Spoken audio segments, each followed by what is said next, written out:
Unang hakbang, kailangan mong maging online. Sa paggawa ng isang infographic, nararapat lamang na lagi kang online at siguraduhin malakas ang inyong internet connection upang hindi ka magkabiri.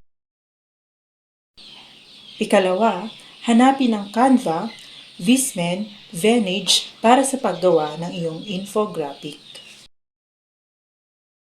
Ikatlong hakbang, gumawa o mag-sign up ng iyong account para makagawa ka ng sarili mong infographic. Ikaapat, piliin ang pinakaangkop na template para sa iyong gagamiting infographics. Maaari ka ring gumamit ng mga larawan na mula sa kanilang file o mag-upload ng sarili mong larawan. Maaari ka ring pumili ng background at estilo ng iyong font na gagamitin sa iyong infographics.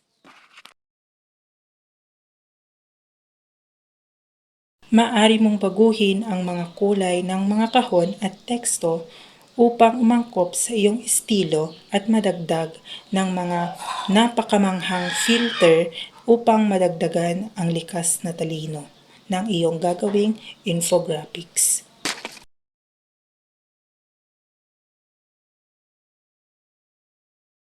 At ang panghuli, ibahagi ang infographics na iyong ginawa.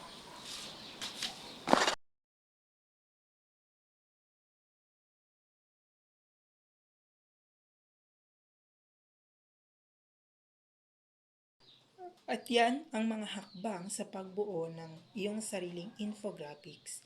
Naway makatulong ito upang magkaroon kayo ng idea sa iyong infographics.